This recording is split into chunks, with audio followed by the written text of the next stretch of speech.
I just started at Moss. Yeah, just started a little under a month ago. Yeah. Yeah, we got a sneak peek when Tyler was on, and he was like, "We just got Nardi." Yeah, He was so stoked on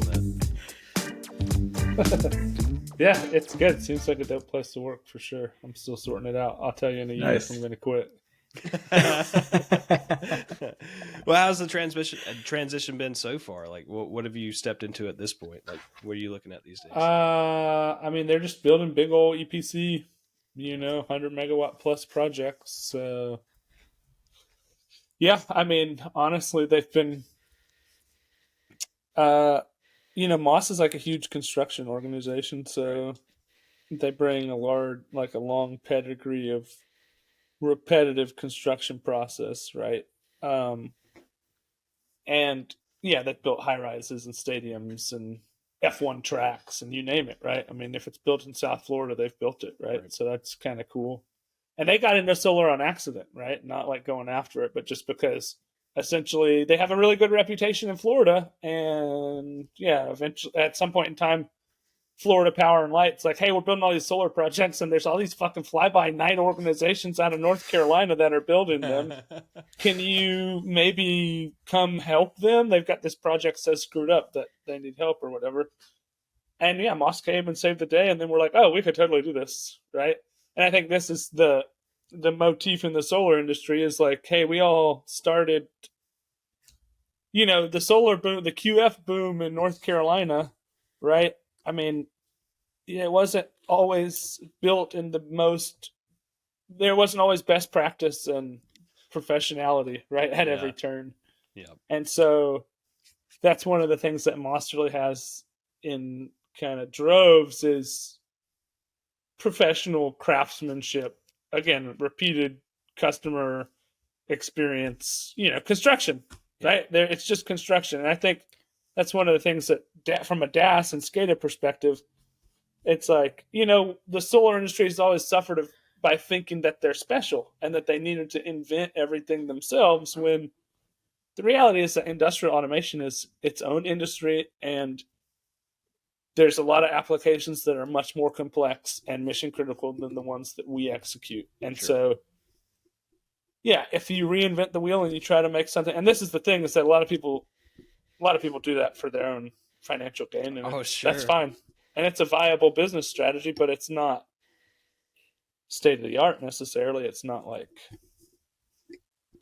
the best you could do, right? And they're stuck there because they want to develop a product for you to buy, right? Yep, right. As opposed to being like, hey, what's the best thing there? Okay, let's emulate it or build on it. Or I got a great question based on that. What you're just saying there, like, sure, you can create any product and hope that your customer base wants it, but what is from two subject matter experts, what is something that we actually need that we don't have yet? Is there anything that if you could snap your fingers, what is something that you would implement or design or have somebody create tomorrow if you could add it to our industry?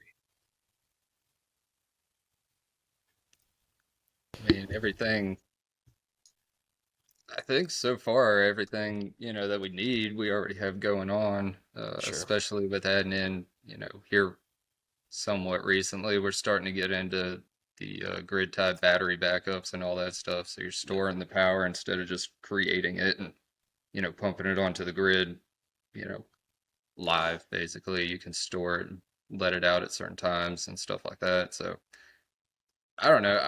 I wouldn't necessarily say we need anything right now, unless Jacob knows of something. No, I mean, I agree. I think that, partially to my point earlier is it's like, what we need is to educate ourselves on what already exists within parallel industries. Sure. Yep. Right? And what we need is to understand that the technical viability of these assets contributes to the long-term value. I think the biggest problem with solar, and we've all seen it from a construction side, is it's like, hey, a lot of the people in the office who develop these projects and that get them funded and then ultimately fund them. And, all these people are so far removed from actual like nuts and bolts and wires and how it all comes together that at the end of the day, a lot of things get cut or pushed or rushed in order to meet some financial deadline. Yep. Because that's the most important thing when it's like, hey, when you go and work for the utility, there's a certain understanding, right? When you're building plants for Duke or Dominion, well, that's why we'd run into trouble at, Cypress or Strata or whatever in the early days, because you had to level up. You had to be more professional. You had to deliver a higher quality product that's not just a financial asset that's trading hands 6 times in its lifetime, but instead it's one more power plant within the fleet, right?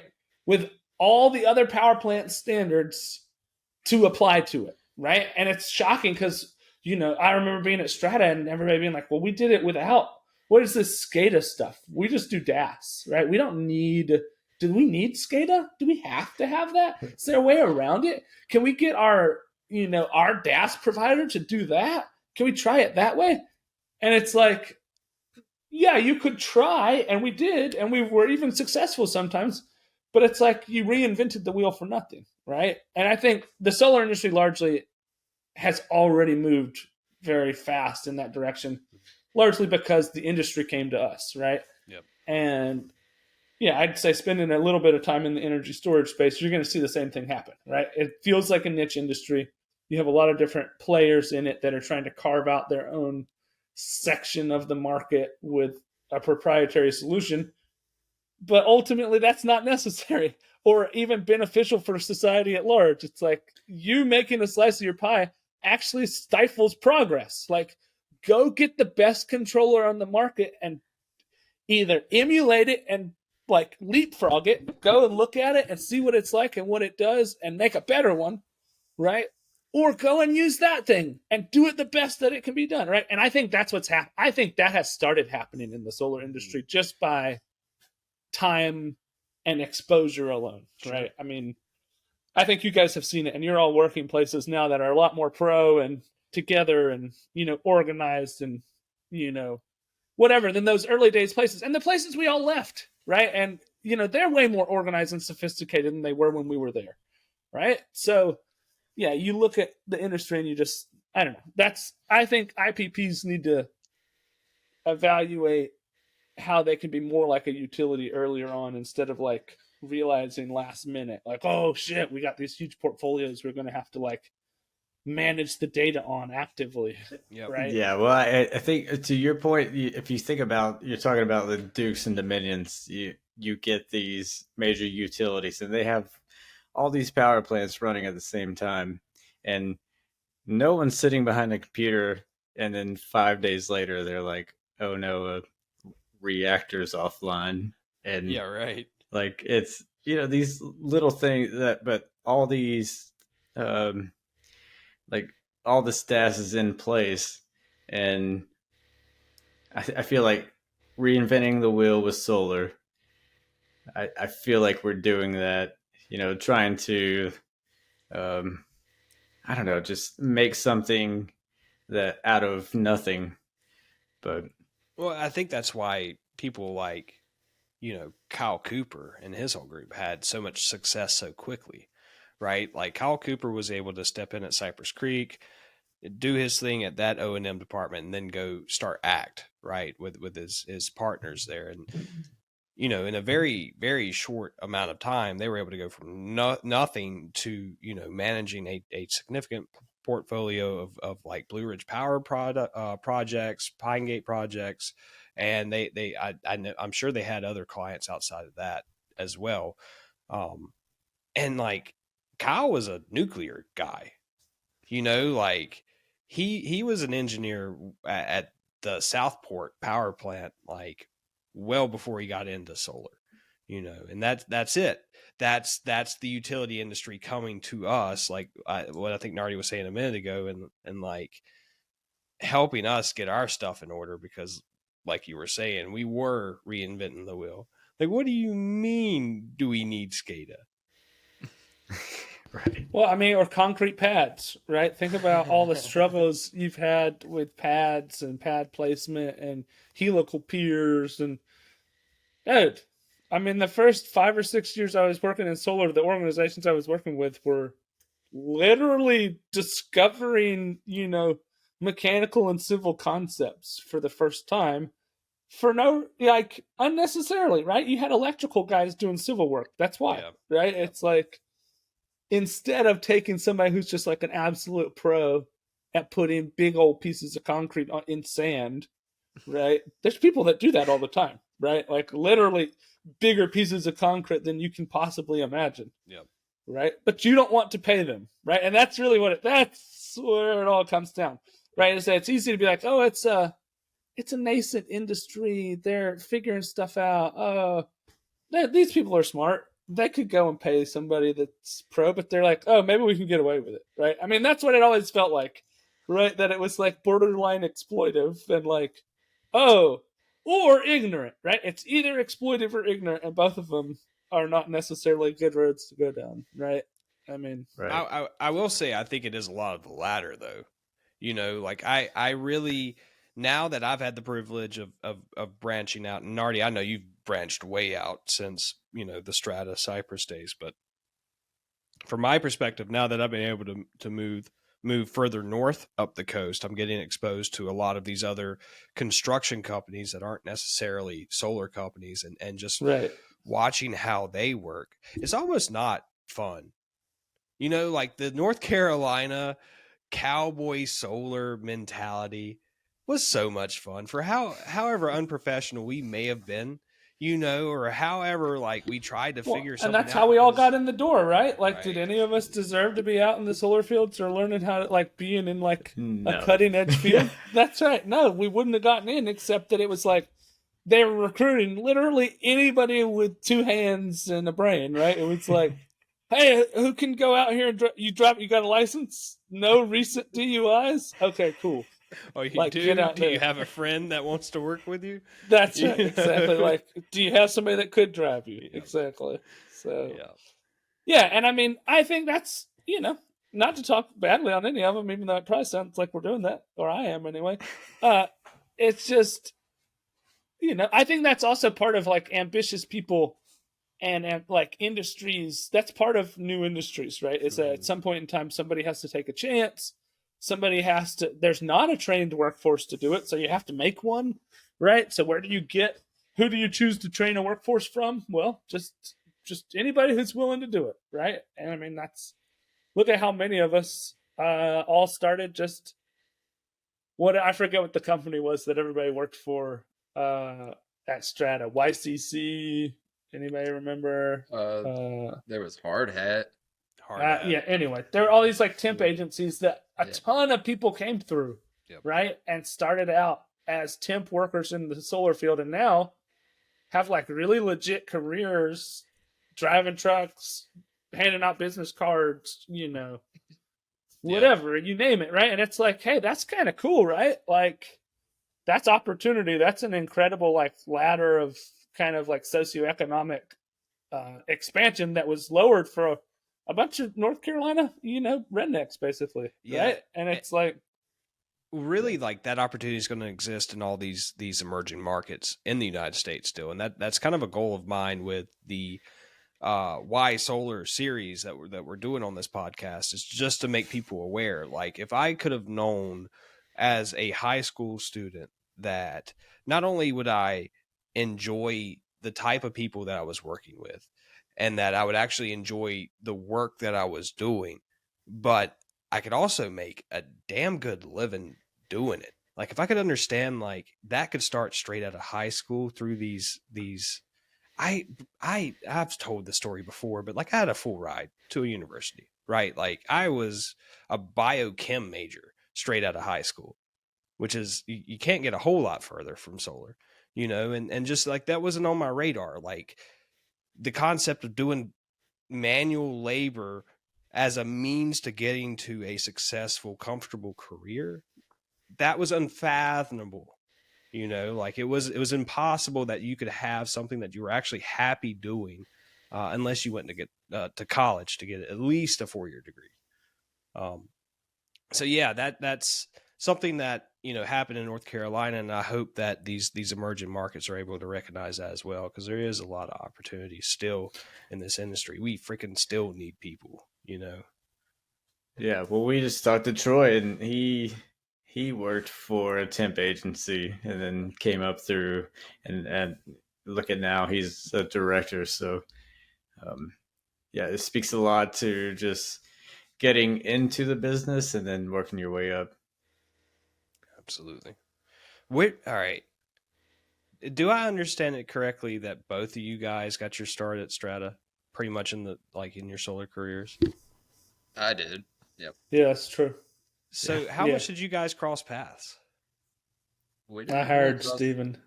No, you didn't.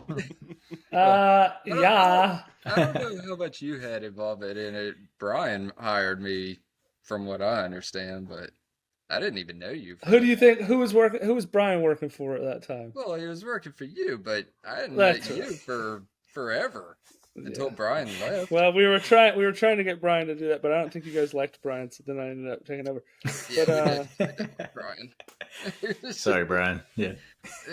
No, I think Brian's super smart and capable. I don't think he that was not. It was like a very grindy, like finger in the dike kind of role, right? So it's like no harm on him. That's just not a really sweet spot to be in, right? It's like, hey, you got all these guys. They're like under-resourced and they're getting yelled at by a bunch of strangers. Manage them, right? It's like, damn it.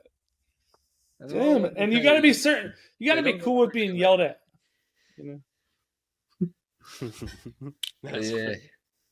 That's pretty funny. That's pretty abysmal too. But yeah.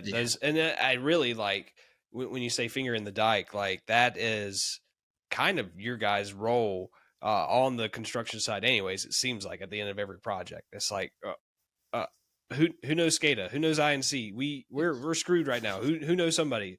And then like Kling knows that I know that because I call him cross company like every time I have a problem. Like the first person I call is Kling. Hey buddy, what you doing? It's the middle of the workday, so you know why I'm calling. What's broken? What's not talking? So, I think we got to go back. Like Steven, tell us what got you into the industry and what drove you into solar. Honestly, kind of to a certain extent, luck and just being in the right place at the right time. So, kind of a bit of a history. Growing up, my mom always told me or always wanted me to become an aerospace engineer. And growing up, had, good into mathematics, all that stuff. And when I finally got to the point of going to college, went to A&T for aerospace engineering. And my mom was all happy. And honestly, I love the program. I liked the aerospace engineering part, but hated the school. So I was like, okay, it's not going to be for me. What do I do? Had a buddy that was at Western State, and he didn't like being all the way out there. So we said, okay, we'll get together, we'll get a house, and we'll meet in the middle, go to App State. I was like, well, shit, what do I want to do at App State? What am I going to take? I was like, oh, hey, appropriate tech, which, I think a couple people so far on this have said that they went through AT. I think Zach went through it, right? Like, and no, I partied next to it. I didn't go. Well, no. Yeah, you didn't go to school at all. Man. My bad. Yeah. But yeah, anyway, so AT was just kind of all encompassing solar, biofuels, wind, basically all forms of renewable energies. Kind of learned a little bit about everything, kind of gave you a basic line to go into whichever industry you wanted to. And came out of that, well, while I was there, did a part-time thing for Strata, actually, at a site down in Hickory. And, it was basically like the temp agency type stuff, it was basic field work. And it was installing, it was out there tightening bolts, picking up rocks, all that type of junk. And I was like, I don't want to do this. Real quick learned that and whatever. So got done with school, got, out of school and ended up moving back down to Winston-Salem. I was like, what am I going to do? So looking around, ended up at a water plant for a while and found out real quick that wasn't going to be for me either. It was super boring. Katie Curtis, Katie worked at a water plant too. Really? Yeah. I did not know that. Yep. Oh, nice. But, so yeah, I ask you about it. Yeah. It actually, kind of in a way was good. Kind of first, I don't know about experience, but exposure to SCADA systems and things like that. They had actually, a couple years before I started there, had renovated that water plant, and it was all up to date and, all computerized, all that stuff. And that's why it was boring, because basically I had a 12-hour shift where I watched some screens and I basically watched some little lines and made sure they didn't go too high or too low. It was terrible. But so Dude, that's advanced stuff right there. Yeah. Is the line too high? Or is Oh, it too low? It is very important. It is, I'm not going to downplay that job, but it wasn't for me. It was tough. But so I was like, yeah, I'm not going to stay here. I got to find something else. So that's when I started applying. I was like, let's try solar. Let's see what we can do there, and just applied for everything. I applied for jobs up in Asheville at a few places. I applied for jobs at a few places in Raleigh. And, one of the places that I got interviewed at was at Strata. And I went in and had the interview, and it was super basic interview. Not really too many questions asked from me to them or them to me. But Brian was it's all rushing back to me how you got hired now, actually. Yeah. But Brian was now it is. Yeah. And Maria was in there. Maria was the primary hiring person. Yeah. And Brian may have been involved, but I think like you and there was like another class of people you were hired with were like just kind of arbitrarily selected by Maria and like basically told to me and Brian, like, these are your new people. And like the interview with Brian was just like a formality. And it was like, well, I mean, they're permanent employees. Like we had been getting people that like just came and went and were on sites temporarily. So that's a step in the right direction, right? Like, but you guys are all good. I mean, a bunch of you are still doing stuff now, right? In INC, right? So it's like, clearly it was a good match. Kudos to Maria. We were all talking shit. Thinking she didn't know what she was doing, but she made some good selections. Good placement. Yeah, the Sixth Sense. Yeah, that's right. Yeah. But yeah, I thought the interview went, terrible, basically. And then as I was on my way from that interview to another one, Maria called and she was like, hey, you got the job. When do you want to start? And I was like, tomorrow? I don't know. Like, so I started, and yeah, I didn't know that part of the backstory. I had heard from Brian at one point that, my little stint working in Hickory for Strata kind of gave me a little bit of an edge in there. Nice. But don't know if that was true or not. But yeah, got in there and it was kind of funny, I got hired for INC, desk SCADA stuff and didn't know anything about it.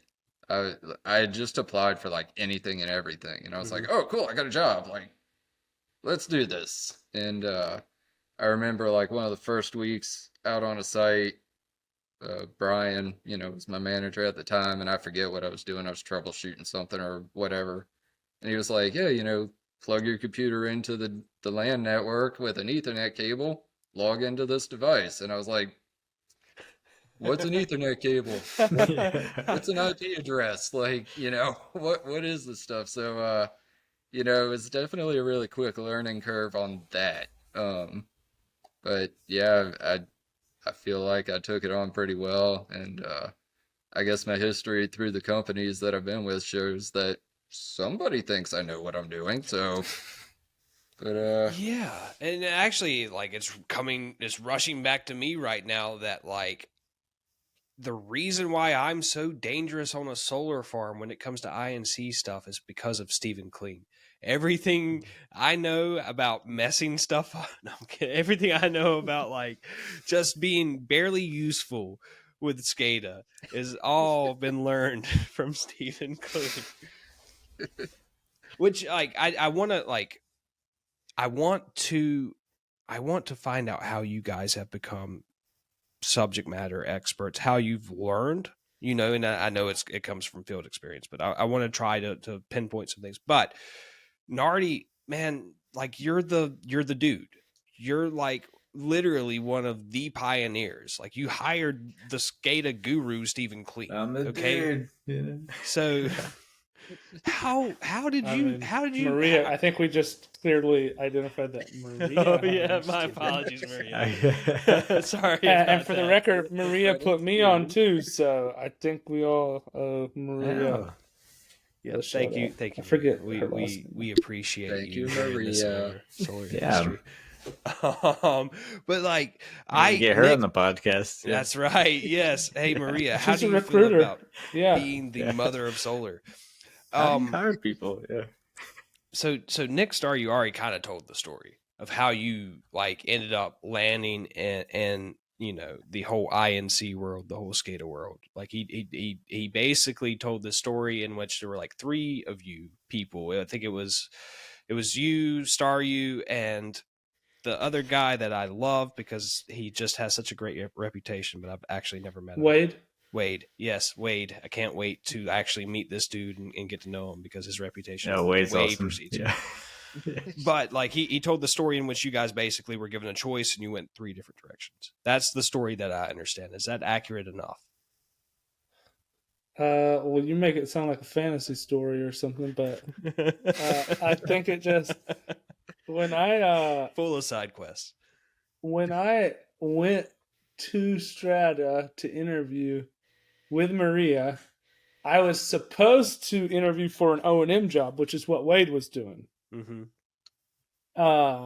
So I think in that regard, yes. But Maria knew me from, she had actually been an HR person at a former employer of mine, knew me and was like, oh no, that's not what you're good at. Like, that's different. Like, you should do this, like this monitoring thing, right? And they had a guy named Bill Burkert there doing monitoring at the time. And I got like last minute switched interviews with Bill, and Bill is a really, really smart guy. I'm sure he still is wherever he is. Super smart dude. And he kind of had, anyway, been handling all of Strata's monitoring needs. And he was looking for some help. And he was there, and he was like a tough interview. Like, he had like a long list of, like, he had a sheet of questions that I had to answer, which is like kind of intimidating. It's like, oh, sure, shit. yeah.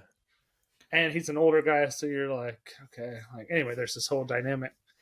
And I look at the sheet, and damn, I know the answers to these questions, right? Like, I'm like, oh shit, there are all kinds of things like, oh, how do you write like this binary number in hexadecimal? I was like, oh, well, I can do that. Like, that's like, I went to school for industrial automation stuff, and like, it's actually called like integrated manufacturing and like computer engineering technology, like associate degrees from AB Tech up in Asheville. Oh, hell yeah. Nice. So yeah. that's like integrated manufacturing is the best way to describe it. It's kind of like PLCs, networks. Like, basically, I was perfectly trained to go be a technician on like a manufacturing floor somewhere. Yep. And I showed up in solar. I had been in the telecom industry. I showed up in solar, supposed to get an O&M job, but ended up, interviewing for this, basically monitoring INC job. They weren't calling it that yet, but yeah. And I got all I knew all the answers. And so much so that later, Bill, like 8 months later, like he was like having a falling out with the company and was like thinking of quitting and like having a hard time or whatever. And he's like, tell me the truth. Did Maria give you all my questions before you interviewed? God, no way. And I was like, oh, dude, no. Like, fuck no, Bill. Like, I straight up came in and just did that, dude. And there was like all kinds of stuff. It was like the Cat 5 standard, like he wanted to know. Like, I don't think I could recite it now, but I had just been like terminating the shit out of some Cat 5 cables at my prior job. So I just knew like green, white, green, orange, white, you know, like I just like spit it out on him, right? Like there was just no way somebody could know like the hexadecimal question, the, you know, Ethernet termination. There was like a couple different things. So anyway, that's how I had just like quit the telecom industry kind of like unceremoniously, and I was just like fed up and quit and wasn't planning on working for a while. And my buddy Wade hit me up and was like, hey man, there's this open job, you want to interview? I know you don't have a job. I was like, yeah, I guess I should like you should not take an interview if you don't have a job, right? So I guess did that. Should work. Yeah. And yeah, I mean, I worked there. Brian Washam, who we were talking about, who ended up being Steven's boss, was actually there before me, working under Bill. And he like was pissed and didn't like me initially was when I came on, because I had like, I knew Maria and I negotiated like a good rate, and like Strata was notorious for not paying people that great. And like a lot of guys had like been working through, like Brian had come up through the temp agency and like worked his ass off, right? Like humped panels and like done all the shittiest things in the solar field to finally get the good like monitoring position, right? Where you're doing like low voltage stuff and like starting to learn something kind of cool. And then this fucking guy, me, like comes in and is like hired up in front of him. And it's like, who the fuck is this asshole? But then I like was able to come in and actually be like, oh, I actually know how to do some of this stuff. Like, and I can make this easier. And I'm, you know, anyway. And then Bill left us. And then like I was able to fill the void that Bill left. And I made them change my title to monitoring project manager. And I was like managing Brian and one other guy installing the monitoring stuff. And I was commissioning it, but also like managing to make sure it got done. And then I had Brian commissioning it. And then I was like just doing the project management. But at the time, Strata was just ordering all the monitoring stuff like haphazardly, like no design whatsoever. They would literally just like go and order all the equipment. They had a fabrication department that would like put it on a panel. And then, yeah, that was basically Bill had to go make it all work. And he was really smart and capable. But that's like, it was too much for one person, right? Long story short. Right? Yeah. And then like he built a team to do it, but it was all stuff that was like, we were using these proprietary solutions from Medio Control, which is like this German like DAS organization, basically controls organization. And anyway, there were some problems with it, right? And as I started to get into, at some point in time, the problems became self-evident. I had no influence on Strata being like, damn, this thing's not working for me, right? We need to like upgrade and do something different. So they started a search for a different DAS or SCADA provider, right? And they switched from Medio Control to Skytron. I had very little to do with that except for like Skytron. That's helping them decide, like helping them like vet and like understand what things were. But somebody else was making the decision at that time. And then now they moved to Skytron, but they kept the same practice of basically ordering things, but not designing it. It wasn't drawn at all, right? They would just order all the equipment and then it would show up on site and construction would be pissed at the monitoring guys because they're all out here like, why didn't you tell me you needed a trench there, you piece of shit? Like, now everything's in the ground, like, and covered up, you jerks. And it's like, that's not our fault. Like, sorry, dude. Like, they just sent me out here today. Like, I've been at other farms up until this point. Like, I'm sorry. And so anyway, at some point in time, engineering at Strata was really leveling up. And so I started like hammering on engineering, being like, hey, you got to draw this stuff. Hey, you got to draw it. Hey, you want to stop having problems? You got to draw it. Hey, you got to draw it. They opened up a role for somebody to be the instrumentation and controls engineering manager. And I was kind of like jilted about it. Like, fuck, they're going to hire somebody in over me. Like, and the position stayed open for a little bit. And I kept like being a squeaky wheel. And it was actually it's the only time I've gotten a promotion that I felt like was on merit alone and not because I like manipulated the situation, honestly, now I think about it. And it's a guy named Ty Gunnison. So here's to you, Ty. He was like an old First Solar guy that came to Strata. And I remember going to his office one day and I'm like complaining about this, that, and the other, and how you guys need to do this, and you guys are bitching at me, but you guys need to do this. He's like, that all sounds great. You should do it. I was like, what do you mean? He's like, you got the job. I was like, what do you mean? He's like, I want you to come work in engineering. Like you can be drawing all this stuff. He's like, you still got to do what you're doing now, but you can come work in engineering. And that was like major transition for me. Like that was like, career altering moment, right? When it's like, oh, well, now I'm not like just a technician in the field. Now somebody put an INC engineer title on me, right? And I already knew a lot of stuff and had a lot of experience from education and like telecommunication and other stuff. So I'm good on protocols and networks and fiber and construction practices surrounding all those things. Like I'm good on all that, right? And I kind of came in that way, but Ty really gave me a chance to sit in the engineering group and see how engineering groups work and see how the electrical design happens and see how to incorporate the communications design into it. And then also we started leveling up the type of projects I mentioned that we were doing at Strata, where all of a sudden from QF that we were building for ourselves as financial vehicles to big ass utility Duke projects, right? Where all of a sudden you had to be a little more pro. And guess what? They didn't want to use your fly-by-night DAS organization. They want a real SCADA system out there. And that was like the beginning pieces of the puzzle of kind of the industry growing, and also me being like, oh damn, like my skill set is actually more valuable on less proprietary equipment, right? Like if I was working on PLCs and network switches and instruments that just anybody could sell you and use and procure, whatever, and integrate, I'm way more valuable that way, right? And so I ended up moving from Strata at some point in time to Cypress Creek, mainly for money, right? Like mainly I just felt like there wasn't a way to make more money at Strata. Sure. And then went to Cypress Creek. They were doing literally the exact same thing, right? I got to keep the same title I had at Strata. But I was like actually hired into O&M initially, and then ended up in the EPC group. And I mean, we built a lot of really big projects. Like we built a gigawatt of solar one year, right? I think that was when Steven came over. And that year it was just insane, right? Like, and if you were in the SCADA group, there was like me, Matt Cada, and Steven, and like there was a couple other rogue dudes who ended up quitting, right? But like there's basically the three of us. And so there's a whole gigawatt of solar that was built at Cypress that year. We literally touched every single project. Like every single project you rolled a truck to, you made the drawing of, you commissioned the system remotely, right? And that was like an incredible amount of work, and it was really exhausting, and you were totally working like 80 hours a week every week.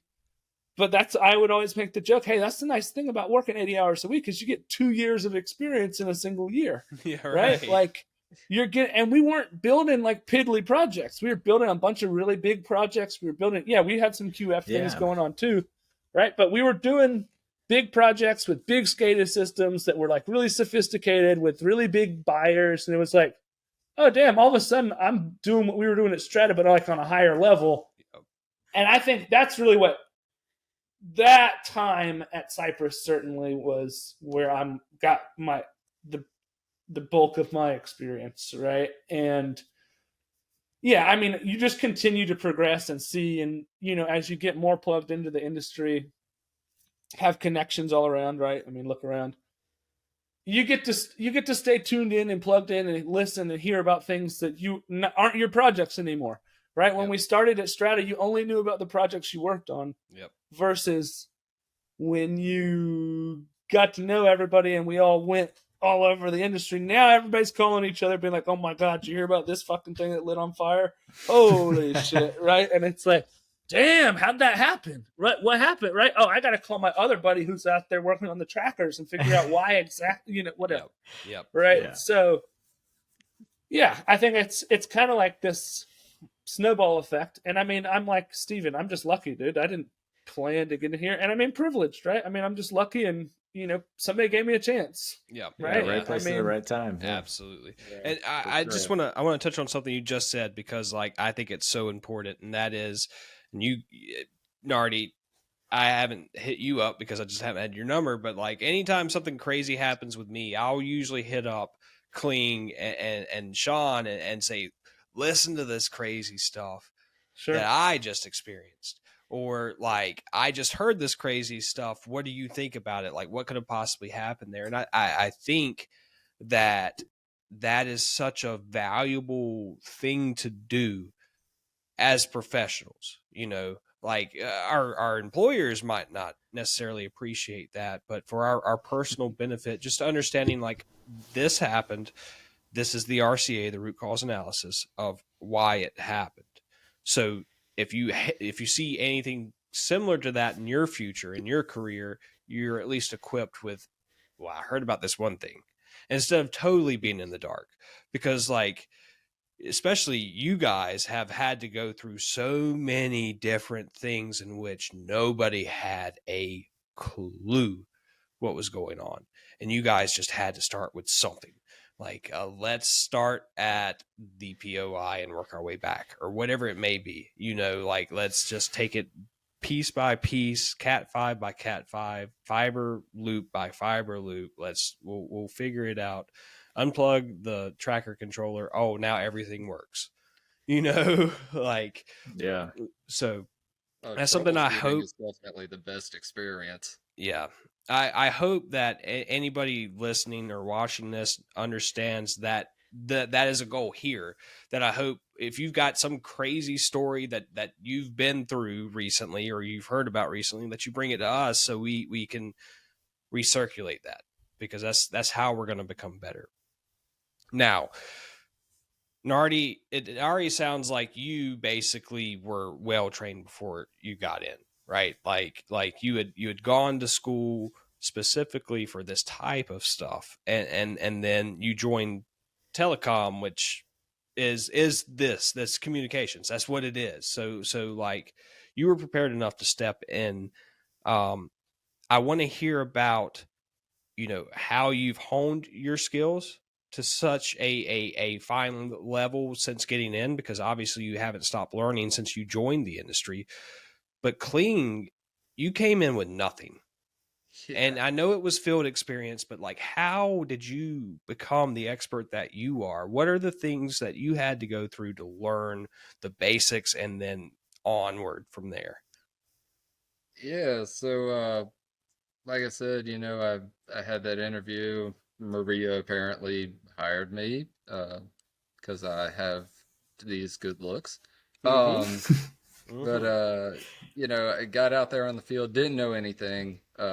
Basically got paired up with a guy, Justin Owens. Didn't know him. I talked to Brian after I got hired. I was like, what do I do? He's like, show up Monday, you're gonna get paired up with Justin Owens, you're gonna go out in the field. I was like, cool.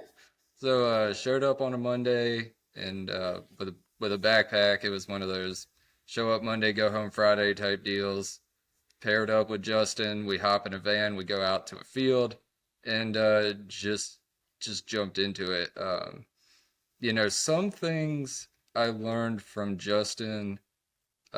He had been around a little bit before me. I don't know how long he had been around, but he knew kind of the construction side of things. He knew, some of the wiring stuff, installation type stuff.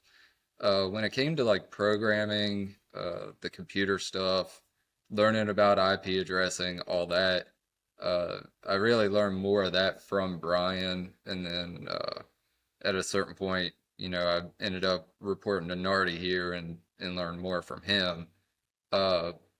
But there was a lot of that. There was a lot of learning from just peers within the company, especially at SCADA and the position I was in. I was definitely more of like a field guy. So we actually ended up at SCADA. There was a team of us that would go out on site and we would install the DAS stuff. And Nardi earlier brought up the fact that a lot of these office people don't know the nuts and bolts of what goes out out in the field. And I wanted to say that that's one of the better things about the way I came into it. That it sucked at the time. It sucks going out first thing on a Monday morning, not coming home till Friday night. working your ass off, putting that stuff in the ground, but it gives you an appreciation for what those people do, and Yep. and the kind of a bigger part of it is it makes you realize that these engineers, these people that actually go to school for engineering and stuff like that, they'll say that this amount of wires can fit in this conduit, for instance. And from installing that stuff, you're like, yeah, it'll fit, but it's going to be a pain in the ass to pull that wire. Like, size that conduit up so they can pull that. And it definitely, that it was a good thing. And I was at Strata for probably 4.5 years, I think, give or take. Wow. Yeah, I was there for a while. So I had a lot of that experience. And I will say, I was doing that for a few years. And then as people moved, as, things happened, job positions changed, I ended up becoming manager of the department. So I was managing the crews that did that stuff instead of actually going out and doing it. But and at that point, when I started managing, that's when I started kind of getting into that commissioning role that Jacob kind of brought up a little bit, where, the site is installed, everything's there, and you're going out there and turning it on. And so that's where you start running into the troubleshooting thing. You get the stuff turned on, something's not communicating. You start, tracking IPs, tracking this, unplugging cables, plugging them back in, trying to find that stuff. And just that experience of, doing that troubleshooting and then calling up like Jacob or Brian, or at certain points calling up the vendors and saying, this isn't working. What do we do? And just working through things and getting that experience. That's what really gave me a lot of the knowledge, was just that work. And like I said, the troubleshooting was really the best experience. If you go out to a site, you turn it on and everything works. Like, you don't necessarily know how it worked. Like, it turned on, it works, Yeah. it's good. Like, but if it didn't work, that's when you got to start figuring out, well, why. That was one of my favorite things about working with you, Kling, was like, I would become your proxy. I would literally be there as the idiot that just did whatever Kling told me to do, and I would still get to feel like the hero at the end of the day once we finally got it to work. Like, I didn't have to do any thinking whatsoever. Just do what he says. Oh, it works. Oh, that's awesome. Now go tell everybody that you fixed it. Yeah, and right. there you go. Oh, yeah. But, Well, there was a solid year and a half where I think my entire job was just like me and Steven go out at the end of sites and just finish them off, and that was it. And so we never saw projects in construction. We just went out there at the very end and we just fixed shit. And I don't know. That was the good cipher stays. yeah, that was like, man, I could have worked that way forever as long as I kept getting pay raises, Yeah. Right. Yeah. God, there's so much. All right, so I want to get into more of the field experience conversation, but I do have one other question for Nardi before we go there, because Nardi, it seems as though from an outside perspective that you are coming back towards the field now. You took a step away to work with a vendor for a while, and I'd be interested to hear like what that experience was like, moving away from an EPC type world to working with a vendor, and then coming back even. Yeah, I think, especially being at Cypress, it was a nice place to work because it was kind of the 800-pound gorilla. Mm-hmm. At the time, it's like really making a big splash in the solar industry, and everybody wanted to get a piece of that sweet, sweet pipeline. Yeah, that's right. So that's kind of the culture. And it was similar at Strata, right? We were definitely the sexy man on the dance floor in the Strata days too, right? Where again our pipeline was just so huge, right? And everybody's like, oh my God, if I could get that pipeline in my sales books, right? Like, oh my God, everybody would just think I was so cool and rich. I'm so confused about what we're talking about now. There's big pipelines on the dance My floor, and huge pipeline, the sexiest man on the dance floor, SCADA. hey, this So- is solar at night, by the way. So So yeah. Anyway, that's what I was used to being, right? Specifically with like INC, like DAS and monitoring SCADA vendors. I was used to people trying to woo me, right? Mhm. So going over to the vendor world, it's certainly a different vibe, especially leaving from, you know, you go from being the sexiest dude on the dance floor to just a dude on the dance floor, right? And maybe even a little bit of an ugly dude, right? Like maybe even a little bit of an ugly dude that people have had a bad experience with in the past, right? Yeah. So it's a little harder to get a dance than it was when you're the, you know, senior suave over there at Cypress or SCADA, right? So that's how I would describe the vibe right at first glance. On the other side, you know, being a vendor is fun because your investment in project life cycles is lessened. Ultimately, right? Like you don't worry about the full scope. You have a more of a limited scope. That can also, it's a double-edged sword, right? It's I think probably everybody on this call has a certain level of like want to do things yourself or like make sure that it's right. You know, if you tell somebody you're going to do something, you're going to do it, right? Yep. So that's a frustrating thing from a vendor, especially a sales perspective for me. It's like, hey, I'm not the guy doing it anymore, right? And that was very different for me, right? I'm not. I'm much more used to, hey, give me a coordinates that we're going to meet at 6 weeks from now, and I'll meet you there, right? Yep. And you can rest assured that I'll be there, right? And have done all the things that you wanted me to do between that. That's how I'm used to doing it, right? Versus at a vendor, you're like, hey, this other dude's going to meet you at this point in 6 months, right? And you have no control or input on whether that actually happens. And that can feel bad. And that's partly what drove me back from the vendor world. It's just like, man, I kind of like to have my foot on the gas pedal a little bit, or at least have my hands in the creation of things. So I like to be able to sway the outcome, right? I like to be able to jump in and be like, okay, I can put in some extra effort here and make sure the thing that I said was going to happen is going to happen, right? Even when you're the manager of a team, like Steven's saying, right? I mean, I commissioned a lot of sites while I was still in the engineering group at SCADA because everybody was underneath me and I had told somebody that something was going to happen, right? And that's just the reality of it, right? Right. And it's nice to be able to do that. And it's somewhat frustrating to go from a technical role to one that's more a technical support kind of position, right? You're supporting like the sales effort. Yep. And yeah, so that's what brought me back. I liked it. It was very educational.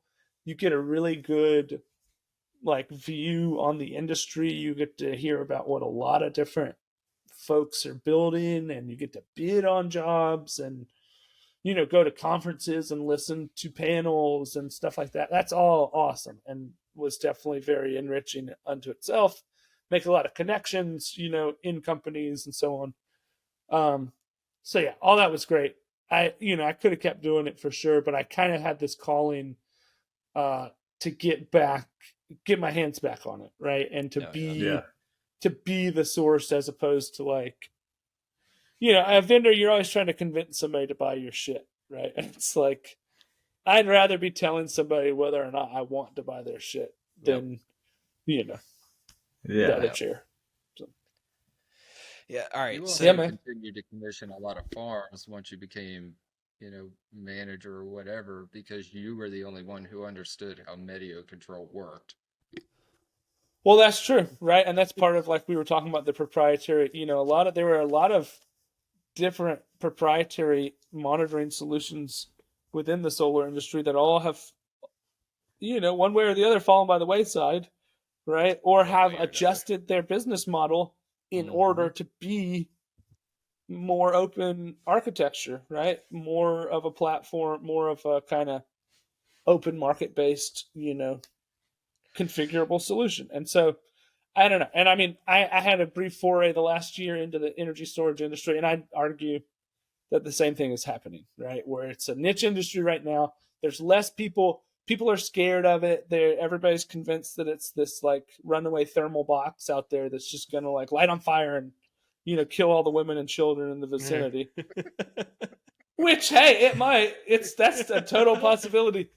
But the vendors that sell it to you are really trying hard not to let that happen, right? Yeah, and it's right. like, and the technology is literally like inverters work the exact same, right? Like, yeah, they're bi-directional now.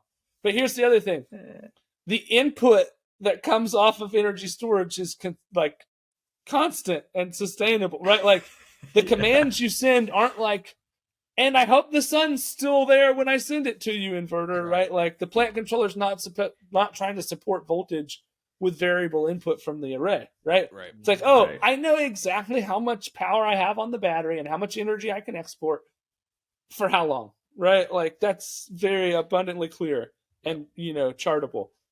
So yeah, I mean, that's part of what drove me into the energy storage space was like there was some fear in the solar industry where I was coming from. I was working at Also Energy. I went to go work at Skytron, in fact, right? And then Skytron got bought by Also Energy. I didn't realize. Oh, okay. And then Also Energy got bought by STEM, and I left after the STEM acquisition. Yeah. So that was the thing. Wait, but there's still Also Energy, right? Just under the STEM. That's correct. Okay. Yeah, that's true. Yeah. So, yeah, and they're great over there. They're really, really great folks. Like, really enjoyed them. It's my longest, tenure at any job, right? And it was like literally a place that it was 4. Thank you, Stephen. But it was a place, and no knocks on them. But at Cypress Creek, I had literally steered Cypress Creek away from using Also Energy, right? Like there was like a juncture point in like our decision making as a company that it was like, hey, hey, we shouldn't use them. Like NorCal seems to have less problems. Like I'll say it. Yeah, NorCal seems to be the least problematic. You're stirring the pot now. Yeah, it's just all about approach, right? It's just an integrator's approach. It's just it's an industrial automation approach. Like they're used to doing, synchronous generators, right, and turbines and stuff. It's like, hey, the margin for error is way less, and there's shrapnel and things that can happen if you don't do it right. Like the solar farm, we don't worry about that, and yeah, exactly. Yeah. It's like, anyway, so I think that's part of it. I went to work at Skytron, right? I'm talking shit on proprietary solution providers, but I left Cypress to go work at Skytron, despite not thinking that their solution was the best, because I was like, I think I could help them because I know what's not the best about them, right? Like, and I know what good. Yeah, they worked, right? I mean, and that's what it comes down to at the end of the day, man. If it does, what's your objective? Can you meet it? And what's the lowest price point that you can meet it at, right? Yeah. And I think my advice to every company that I ever worked at when they asked me or listed me for it was, hey, get on a horse and ride, right? Pick some provider and just choose them, let them know that you've chosen them, and then abuse them to do what you want, right? Yep. Like, get them to do what is your dream scenario. We'll make them do that, right? Like, if they're capable, if they're within a margin of error, right? Like, it's better just to work it out with people and, like, make this thing work, right? Yeah. I think at Cypress we did this, like, switcheroo thing that really made things really difficult for a while, right? Like, where we, like, switched platforms 3 times in 3 years, and then it was like, oh, that's really hard to deal with. And you had really good guys who managed the transition really well, and it went as smoothly as it possibly could. Right, but it was like an unnecessary headache because of indecisive like decision making. Hey, at Cypress they switched to Skytron, and I had nothing to do with that decision either. Right, like I didn't have anything against Skytron, and I liked them, and they're all really nice people, and I am friends with some Skytron employees still today. Like they're cool, right?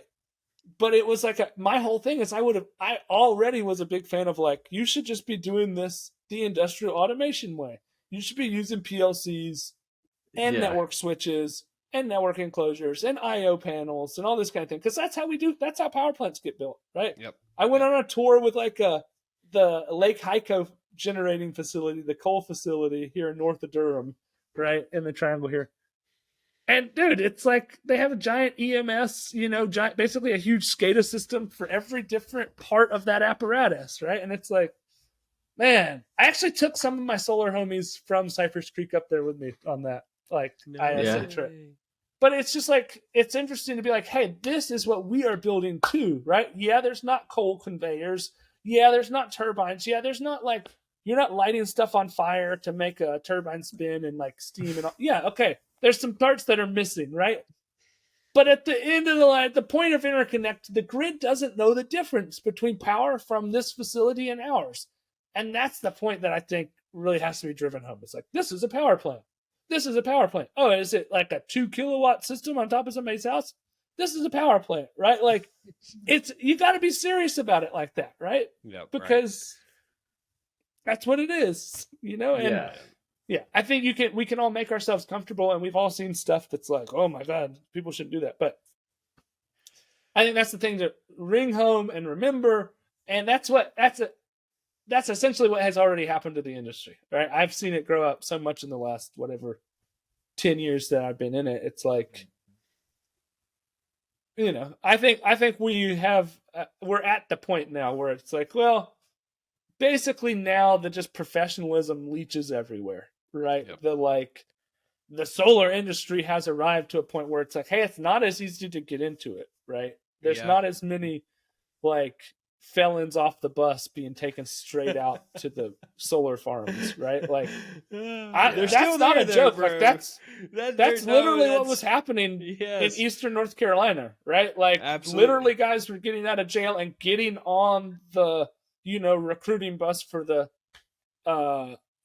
temp agency. Absolutely. And that's cool and awesome for them. And there's a lot of dudes who did really well for themselves. Yes. Yeah, right? Some of those guys are still in the industry. Yeah. That's right. And I love that. And I think that is dope. But it's just like, I'm not sure that's happening in the scale that it was before. Right? That's what I'm saying. I'm saying those days are gone, unfortunately. Right? And yeah, you'll still, by necessity, every time you go build some solar in some bumfuck part of the country, right, in some economically depressed, right, where we always build solar in places that this downtown used to be vibrant, now it's all boarded up. Where's the one sandwich shop? Okay, right, and it's like, so whenever you build places like that, you're inevitably gonna have to hire people that have never done this before, right? Yep. That's kind of the nature of it, right? And so that's a good thing, and it does some of that we're talking about, where it's giving opportunity to basically underrepresented communities. But it's I feel like that's one of the byproducts of the leveling up of professionalism, where it's well, you're not gonna have that gateway from jail to the prison or to the solar fields, right? Necessarily anymore. I think it's going to become more congested, but I think the path is still there, fortunately. I think that there are so many. What I was about to say is not going to make me any friends. I'm going to say it anyways. I think there's so many idiots that we continue to work with every day that there's still plenty of opportunity to find better people to fit those spots, and where they come from doesn't matter. If you get in, you can still find a way up. But I hear you. It is becoming more congested for sure. Speaking of that, you guys have both been in management for a while, and I know that you guys make hundreds and hundreds of thousands of dollars every year. You both got to be breaking at least $500,000 a year at this point. But I want for us regular folk. I'm full mill. Yeah, but there you go. So there you go. Sorry, I sold you so short. So do you guys know entry level type wages, and then technician intermediate type wages? What kind of if I was looking to get into the industry on an entry level, and then if I was looking at the path forward, what kind of money would I be looking at making in the I&C world as a solar person? I mean, entry level, Yep. I couldn't really say these days. Especially with the way our economy changed the last couple of Sure. years. Yep. When I came into Strata, when did I join there? I Oh don't God, know, it's going to be abysmal for so many different 14, reasons. 15, So 2014, low. 2015, something in there. I came into Strata at $16 an hour. Yep. So, Yeah, I you know, started on the roof at like $12 an hour, and I was yeah, stoked when I got to 16. yeah. And I mean, people, these days won't get off their couch for less than $18 an hour. So Right. I have no idea what we would Yeah. hire like brand new people in at. We do have our teams, we have leads and we have a couple different teams of leads, and we do hire uh, you know, assistants, I guess we call them, or Yep. technicians to follow those leads and be with them. But I have no idea what we pay them. Yeah, hey, that's a good thing. Like Yeah. not having to worry about the money. That's a great thing, really. And we do know certain metrics, right? Like entry level, you could probably land 50, 60 grand for most solar jobs, right? Like, Yeah, and I'd then say as 50. I'd say probably 50, 25 to yep. $26 an hour would be reasonable to expect. And then as you become Yeah, more I mean, valuable, like you're getting closer and closer to six figures, right? Like I assume a good INC guy at the EPC is probably making you're 90 just in the plus. engineering field, right? Like Right. you're doing engineering at this point. And like Yep. a buddy of mine told me, hey, if you're an engineer, then you'll never be rich, but you'll always have a job, right? That's right. And so I think that, Mhm. you know, we probably fall firmly into that category where I don't think Steven or I are ever going to like become independently wealthy, but I think we'll probably keep paying for the roofs over our head and, predictably have jobs, which is, about as Well, much as anybody can ask for. yeah, that is wealth to And me. I wouldn't take a job. I wouldn't take a job out in the solar array for less than $30 an hour today, Steven. Like Sure. doing the same thing, doing Oh the yeah. same thing that I did. Yeah. If you tried to get me to do the same thing, I started at like $21 an hour. And can you imagine that? And that's what pissed off Oh the man. people who I started over that were making 16. They're like, "What? So you shouldn't be making?"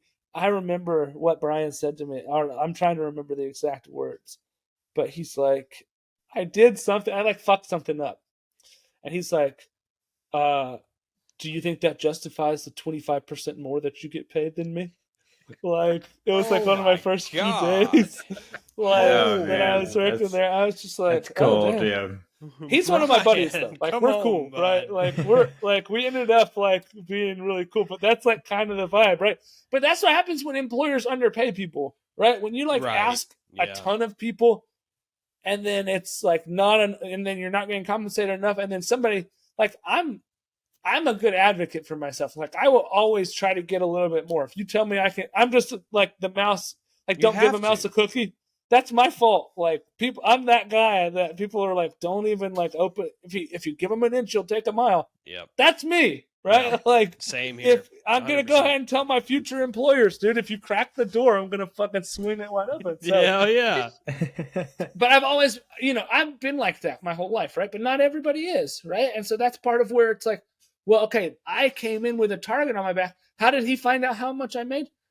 Who cares, right? It should be, you should be able to pay employees on a scale that makes sense. And does that mean that nobody will ever get mad about it? No, but it should be a scale that's explicable, right? Yep. That you could be able to say, hey, This is why. this guy makes 20% more than you because he literally already knows what an IP address is and you don't. Yeah. Right? Like, that's it. Is that enough for you? Right? Like, Yeah. hey, this guy already knows all kinds of different networks and configure, like whatever, you name it.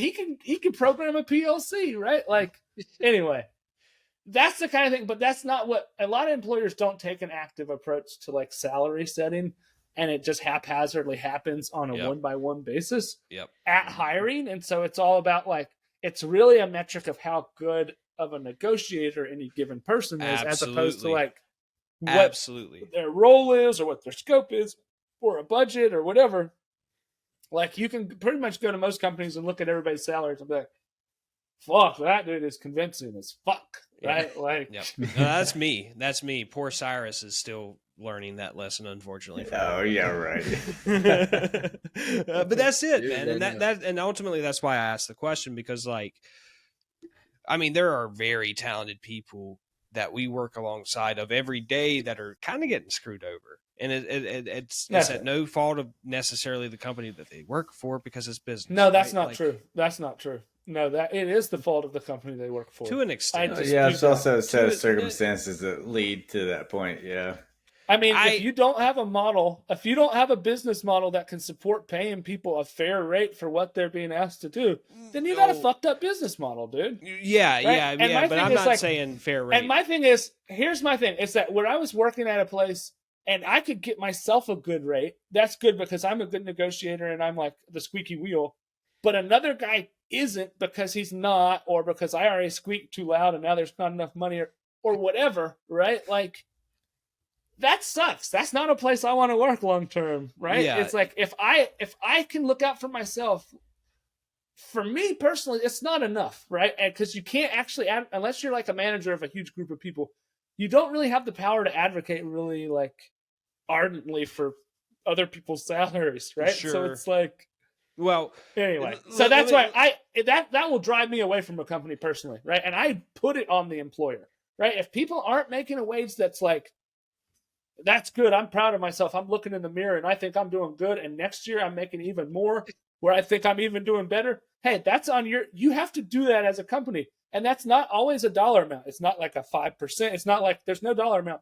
It's actually a vibe, right? Sure. It's cultural, right? And it's like, it's how you make me feel every year that it comes around. For some companies, as long as you gave me like 3% or something, right? The vibe is good enough, I'll probably stay. But anyway, like, wait a minute though. And if you're taking care of people and there's like equality across, like if everybody's being paid fairly and we're like making money and doing good, and it's like, oh, it was a down year, right? Like, you could not give me a raise if you like set my expectations appropriately, right? Yeah, well, hold on though, because I want to clarify, because like, no, when I say like it's a game, right? Like, my mental image, and sure, there are the asshole companies out there that will just try to screw you out of money, and like, we know those guys. Like, we have all worked around those companies that have literally just underpaid highly talented people for years. We're still seeing the ramifications of that, right? Like, we still have incredibly talented people that we work alongside that we know are underpaid because they just came from a culture of being underpaid and accepting that because they loved where they worked and who they worked with.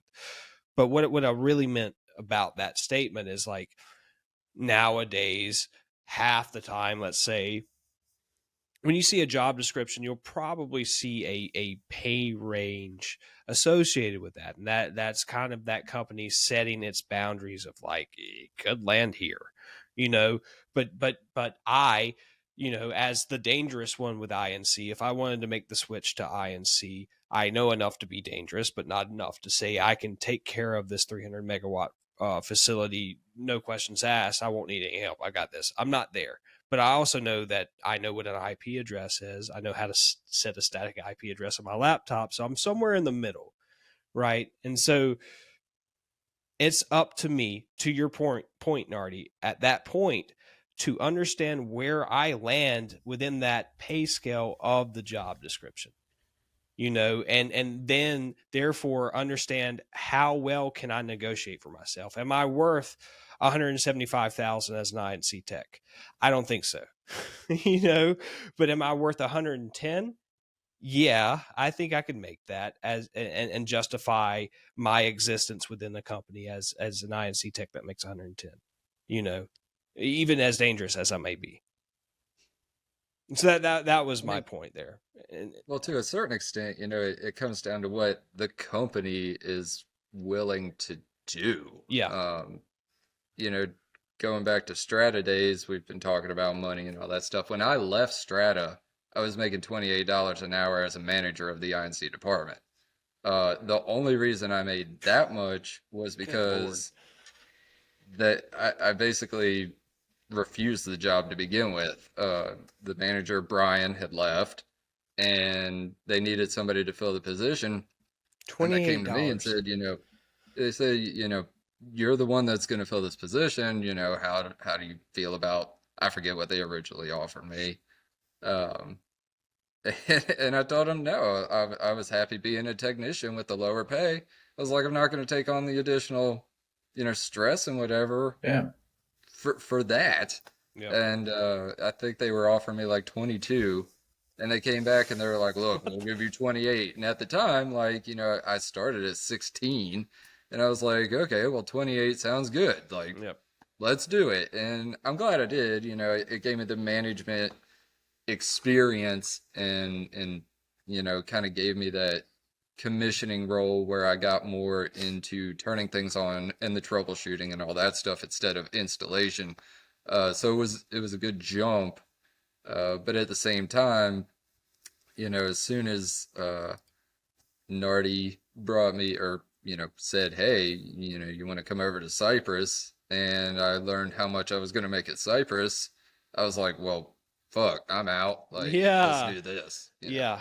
Yeah. So And I that was essentially doing more or less the same thing, but I was getting paid 30, 40, 50% more than what I was getting at Strata. I'll never forget like being told around that era around that time that you made that move. I'll never forget being told that, oh, you're going to be paid less because you're doing something that you're passionate about. If you want to work in the solar industry, you're going to be paid a little bit less because we automatically know that you care about the solar industry, because who else would be working in the solar industry at this point in time? You're going to be paid less. And that literally was the culture in some of the companies that are still having these effects in our industry today, as far as pay scales are concerned. That's why there's such a wide range of pay scales for the exact same position. Like I know if I was worth my salt as a technician, as an INC tech, I know that now that I've been in the industry for a while, especially a field guy, and how critical this role is that we're talking about tonight, I wouldn't accept less than 120 for how often I have to travel and how integral I am to the success of the build and getting handed off to the operator and the owner as a technician. And I don't do the work you guys do. I don't know how much you guys make, but I know looking on from the outside looking in, if I wasn't making 120, it's like, all right, well, who's willing to pay that? Because you're not going to get me for less than that. Does that seem? Well, I think Yeah. even to that point, I think you're plagued by age. Oh yeah. Yeah, I think you're too well seasoned. I think that part of the reason is like, we were all willing to work for less because we were young and hungry, right? I think Yep. there's a lot of people who are young and hungry today too, right? So it's, I don't know. I think people want to get paid more. I think 110 is probably reasonable if you come in swinging, right? If I pay you $110,000 in the solar industry, I expect you to be able to start and do your job that week that you start. Yep. Right? Like, That's fair. I feel like Steven and I both can say that. If you hire us to do our job, if you hire us to do utility scale SCADA for PV plants, it doesn't matter where we go. I can start on the first week and make an impact and help and do things and make it easier for you, right? And have everybody be like, "Oh, thank God you're here," right? Like, "Oh, this stuff, it was plaguing us." Like, it was that's who you guys are, inevitably, or it's the incredibly opposite of that. Like, if you get a bad INC tech, it's like, "Oh my God, what are we gonna do?"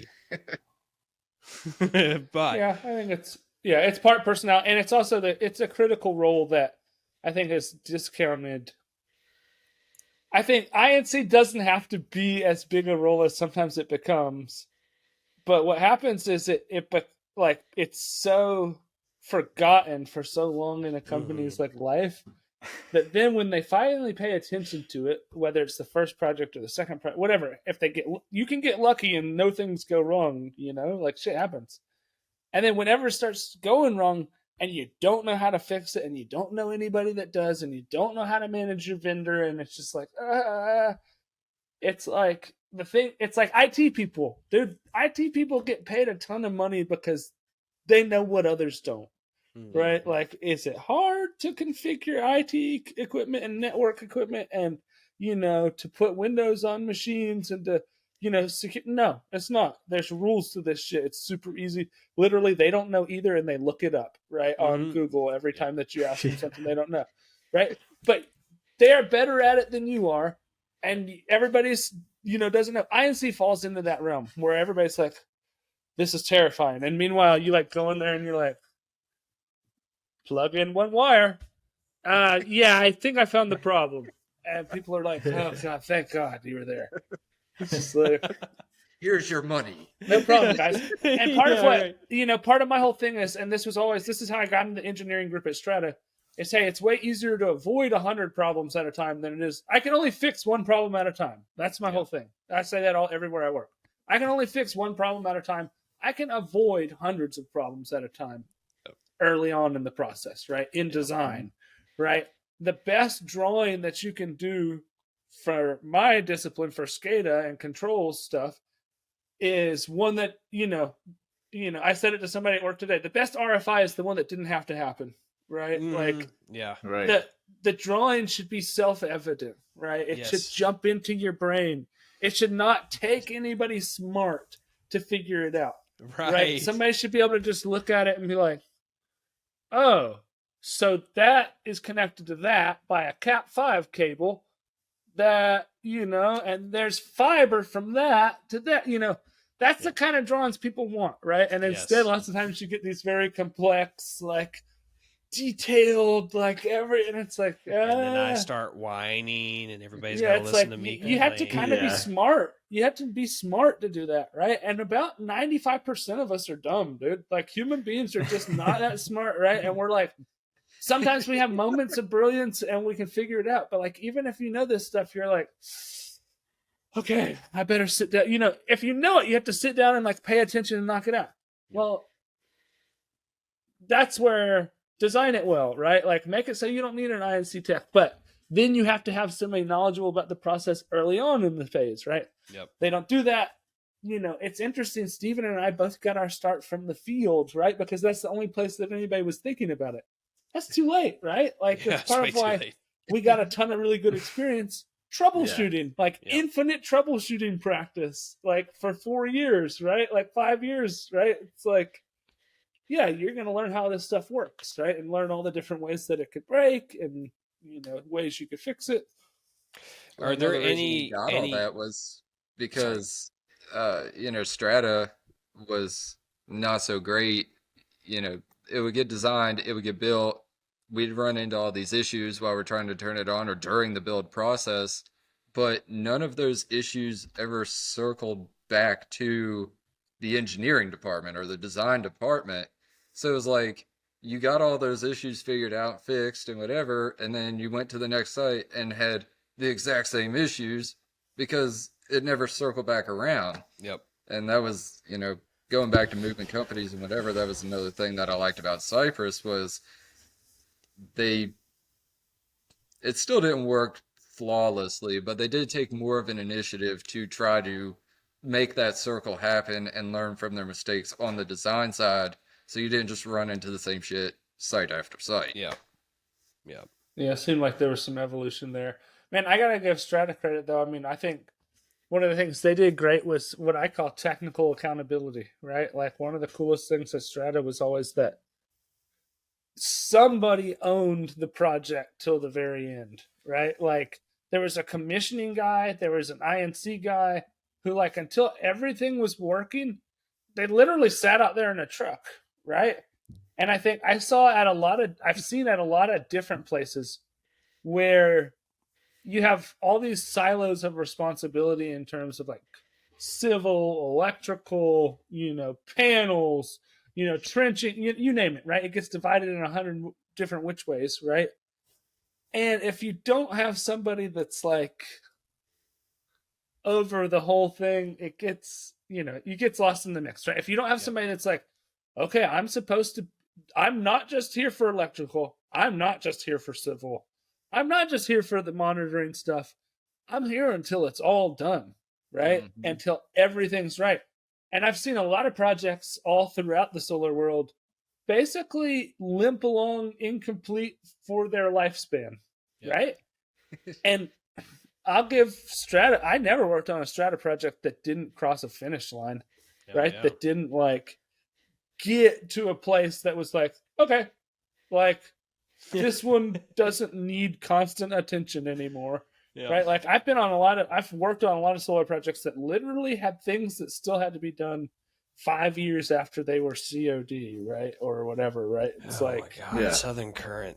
I feel like just saying the name Southern Current might span the entire group here. Like that project is still going, in case you guys didn't know. Like they're still struggling to like just get that one figured out.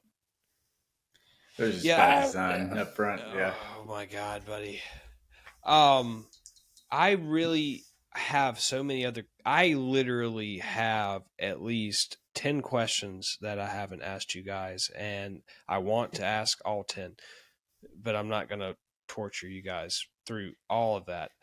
I did have one question that I'll leave as an option, which is like, if there's anything that you're seeing like developers do or anything coming down your way that you would say, oh, you could do better.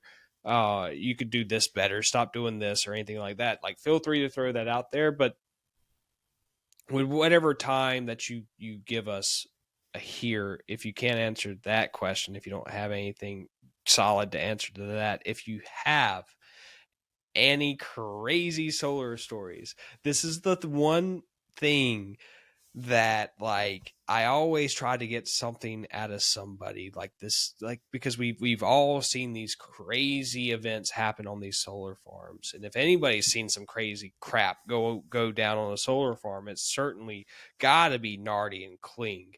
Like some of the craziest stuff ever seen on a solar farm. I feel like you guys, out of all people, would be witness to it. Like what comes to mind when I say I would love to hear some kind of crazy stuff that you've seen on a solar farm? Like what comes to mind there?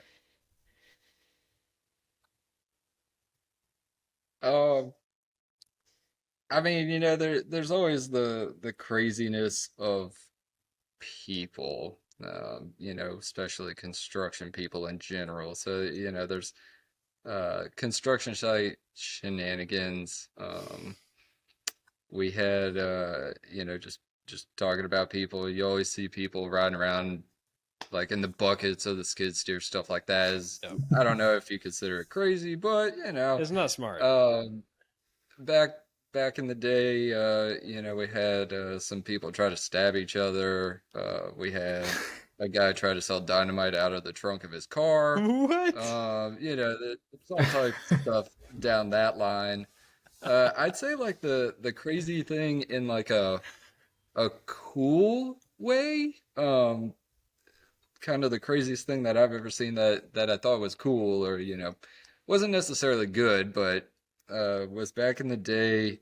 Now as we do AI testing and things like that, when you pull the blades open, they make a stick that gets rid of that electrical current so that there's not the arc. But back in the day they didn't have that stick, so they'd go pulling those fuses and blades open. You'd have these big electrical arcs, and one of the ones, I forget the farm, but they were up in the bucket truck.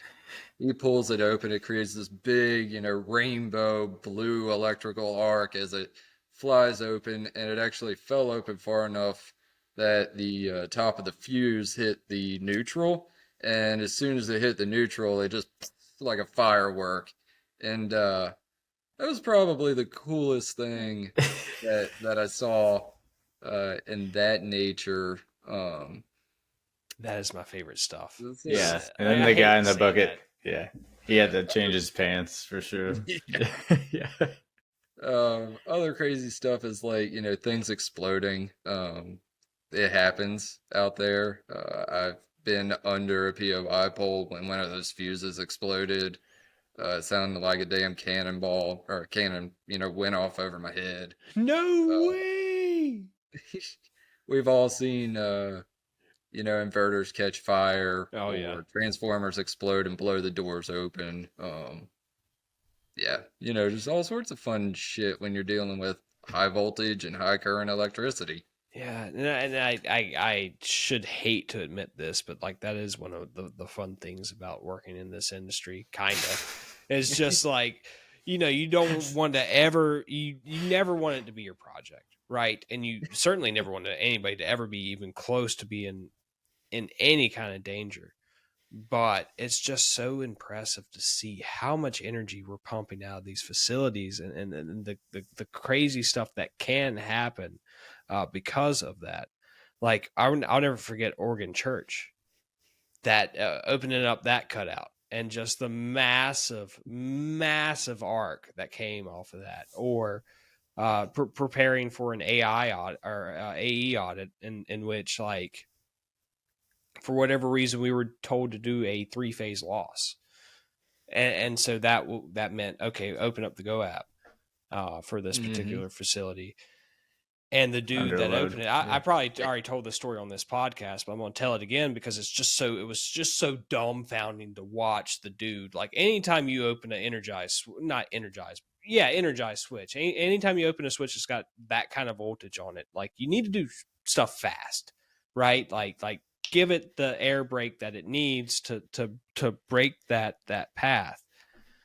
And this dude, and I'm sorry if I'm like literally telling the story again, but this dude, the slack jaw dude, like opens the switch like this, like it's just a freaking gate that you're trying to let some old geriatric cows through, And we were not far from a school, but thank God this was the end of the day. And it's like that GoAb through easily 10 feet, easily could have been 20 feet arcs in the air across the GoAb, and the air exploding was so loud that I was surprised. I was literally surprised the glass in my truck didn't just shatter because it was so freaking loud. And I was so grateful that the school wasn't in session, because we certainly would have had to deal with the cops being that close to that school. Nardi, have you seen any dumb crap like that across your career? Yeah, I've seen all kinds of crazy things. I would never use any farm names, I don't think. Sure. Yeah, man. I think, it's just not, electricity always wins. It's not really I think people for the most part are very safe in the solar industry. Yeah, right. I'd say that especially nowadays, it's pretty rare that you have people that are just really, flouting safety practices in some way. Right. But I think it still happens, right? And injuries happen, and people get hurt, and accidents happen. Yeah, it's really dangerous, right? And so I think on the low voltage side, I think sometimes there's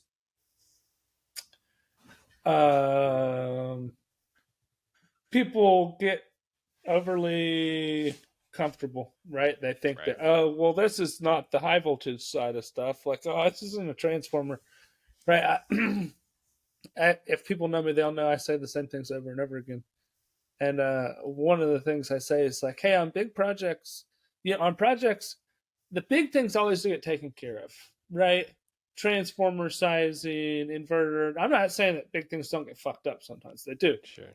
But usually people commit the brain power or the economic resources necessary to deal with big problems that get a ton of attention, right? Yep. It's little stuff that messes you up, right? And that can be really dangerous. And yeah, I think meters and relays are probably the most dangerous part of the INC world that maybe sometimes don't get the attention that they deserve. And yeah, largely get installed without incident, right? But yeah, I think the most dangerous thing I've seen was a CT being miswired as a PT on a farm, and basically, blowing up a CT, a set of CTs, and it's like sending ceramic pieces of the CT all across the farm, like 200 yards across the farm into the array, right? And it's like you clear the farm when you do a bunch of transformer stuff, right? Like when you're, shutting stuff in at the go-ab, you clear the farm, right?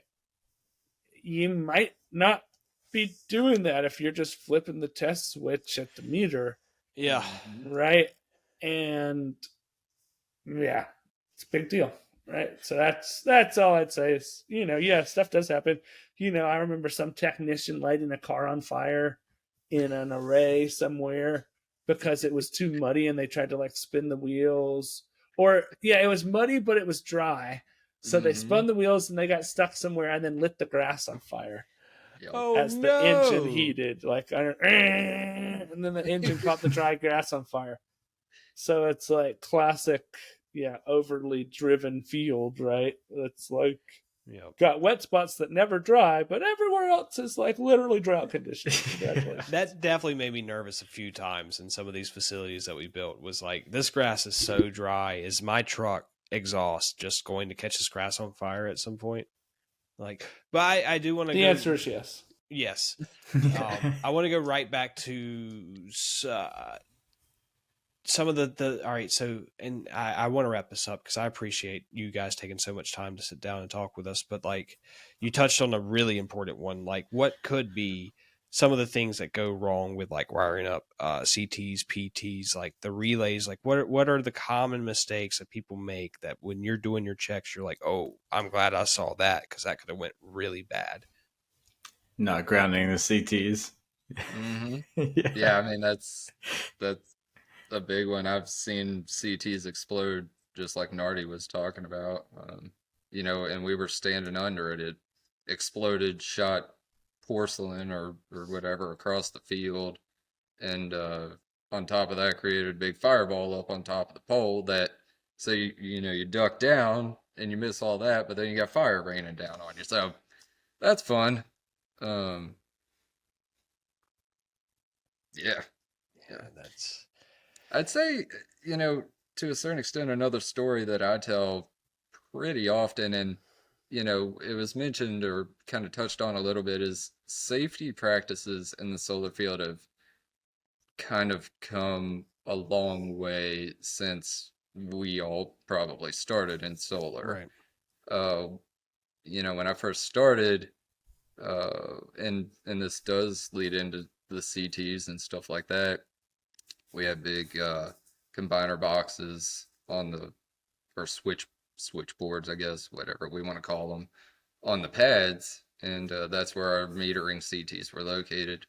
Nardi probably remembers designing some of those systems, whatever. But I came out of school, didn't know anything necessarily about solar or communications or whatever. I knew a little bit about power. I had wired outlets in my house, whatever, but never dealt with anything big.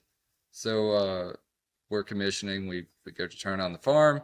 You got to figure out which CT is which in your monitoring system. How do you do that? You unplug the plug from the CT, see which one drops to 0 on the monitoring. Where's the CT located?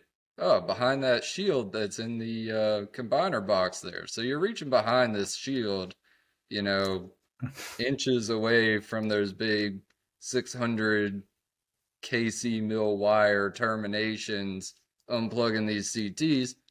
I didn't know any better. I was told to do it that way. Nowadays, I look back on it and I'm like, that's really stupid. I'm glad I'm still alive. Like, that blast shield's there for a reason. Yeah, right. Hand behind it.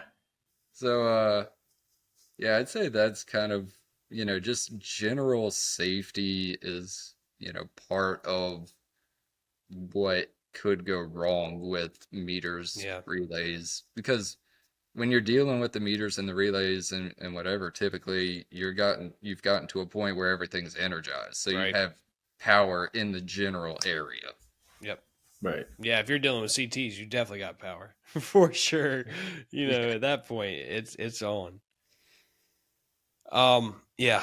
Okay. In closing, Sean, unless you have anything else that you are dying to ask. I've got Yeah. one last simple one, which goes back to anybody that might be interested in getting into the INC world, because quite honestly, in my opinion, anything dealing with SCADA, INC, DAS, like from a construction perspective, it's one of the most critical players in the game as far as ensuring that these financial investments, at least for the construction company and the developer and the owner, hit their milestones, right? Like, if you're trying to hit a deadline, your INC team is the team that's going to get you there. It's a great job opportunity, in my opinion. So, is there anywhere that you would like? Obviously, field is best, but is there anything that you guys are aware of as like just a general, like, and if it's AB Tech, Nardi, that's great. Is there anywhere that you would point people that are interested in getting into what you guys do as it stands today, just to get a basic knowledge of how to get into INC?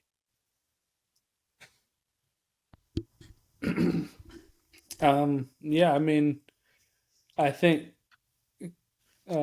technical schools are a great place, or a great resource. I really appreciate the education I got from AB Tech, and that's in Asheville.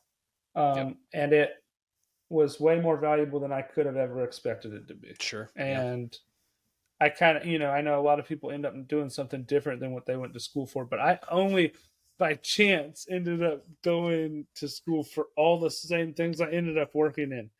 But like, I literally worked in a different industry first that was not exactly what I was doing, and then just like accidentally landed in solar, and it's like weird. Like, this is all these things. Like, that's kind of cool, right? Yeah. Like, so anyway, I'd say I got 3 degrees, and I think they have them at most associate programs across the country, or across the state of North Carolina anyway. Yep. Computer engineering technology, electronics engineering technology, and it's an electrical/electronics certificate, which is basically like industrial electrician training. Yep. And I got all 3 because there were only 6 classes difference if you like took some of the crossover classes as electives together, right? Yeah. So I was able to do it in like 3 years. It's like a 2-year course, right? 2.5-year course normally. I was able to do it in 3 years, right? Just taking those 6 extra courses, right? So that's what I did. I think if you did any one of those type of programs, or if you did a networking program, yep, right? I think the electronics engineering technology is what you would take, or computer engineering technology, to take some of the integrated manufacturing and PLC programs. Cute dog. Oh, that's going to change up my whole editing style for this, because now I'm going to have to show the dogs. I'm going to have to figure out how to show Lexi. Lexi, for those of you that don't know, for those of you that haven't been in the solar field for the past 10 years, Lexi is a celebrity. Lexi's probably been in the field for at least 7 years, I would guess, at this point. Right. So Lexi is a celebrity in the solar world. Stephen Kling's direct supervisor on all solar facilities. And somebody that kept my dog in line, Ash. Ash was not allowed to meet Lexi because Lexi's a lady and Ash is a felon, basically. Yeah. Hey guys, listen, this was our first official Solar After Dark. I know I called it Solar at Night or something earlier, Sean, so my bad, dude. Yeah, it's fun. Yeah, Solar at after night dark. So guys, I appreciate y'all taking the time to sit down with us, because this was certainly a lot of fun and something that I hope to keep going. I'd like to keep these conversations within our circles going, so we can become more and more of a tight knit industry. And thank you guys for sitting down and talking with us. Yeah, I don't know what else to say. Like, just to have you two on this show it means a lot to me, and I'm sure it means a lot to Sean, because just the wealth of knowledge you two have, like, y'all could literally write a book on the industry. And I appreciate you guys taking the time to hang out with us. It means a lot. Yeah. Thanks, man. Appreciate it. It means nothing to me. So just kidding. I love you guys. I You guys are appreciate awesome. that. No, I actually respect that more.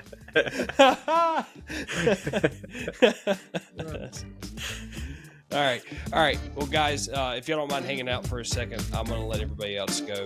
We appreciate y'all hanging out with us, and we'll see you on the next one. Yeah, just hang out for a second.